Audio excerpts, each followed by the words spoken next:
mukaona ngati tukulalika zina zake.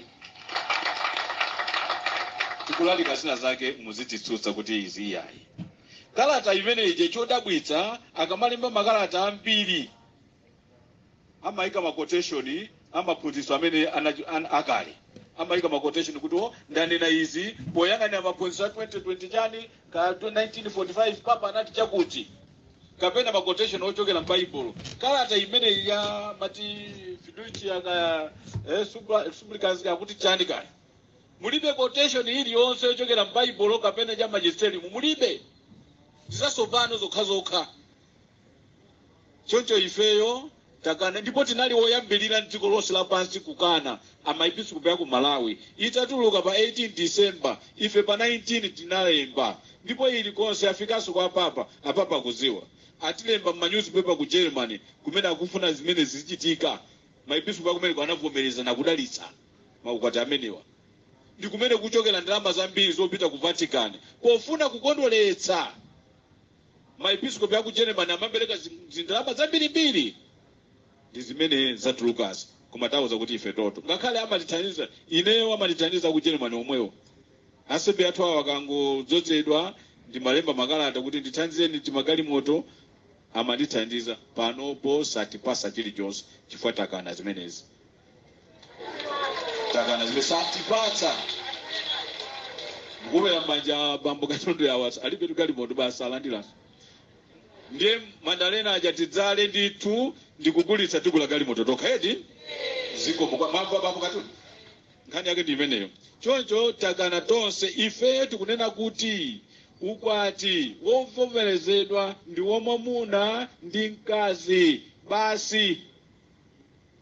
Ndiponso ngati Mulungu adalitse mmenemo muli ana ndiye ukwati weni wovomerezeka zinazi nzochokera kwina kwa sikwathu kuno ayi.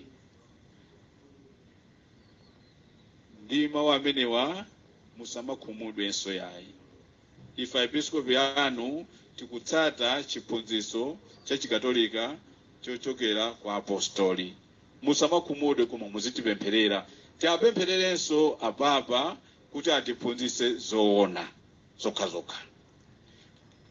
Potsirizira inde abalanga kukondeka mwina pakati pathu pali amene anabadwa modwala choncho nkunena kuti uyu nyamata akumva ndithu kuti akusowa banja ndine maepiskopi. Nyamata akundisowa ine kuti mange banja kumeneko ndikudwala matenda amenewo. Choncho amene wanso ngati alipo amene tikwadziwa tisamenye ndiye mwana wathu amene. Timuthandize kumpempherera komanso mwina apite kwa aja amene amayesa kumpatsa maganizo abwino kuti asinthe, kumpempherera kuti achire akhale ndithu munthu weni. Choncho ngati alipo tisamunyoze. Ndi m'bale wathu ndithu tizimpempherera ndipo adzasintha. Koma tisalole chifukwa kuti anabadwa choncho modwala momwemo ndiye tinene kuti basi chifukwa kuti akudwala choncho azidwalabe choncho ni mwapanga zinthu zinazi ayi. Ngati wina wake anabadwa ndi chikhulupiriro chofuna kumapa zinthu ife ndikuzindikira kuti uyu anabadwa choncho akachiona chinthu cha mwini wake amangotenga ife nkunena kuti iyayi amene chikhalidwe chake ndi chomwecho ayi tiyena kumpempherera kuti asinthe maganizo amenewo.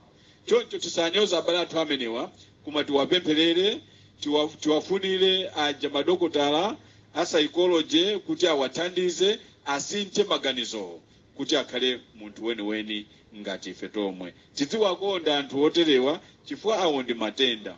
Munthu wodwala timuzimumvera chisoni ndi kumuthandiza kumpempherera kuti achire.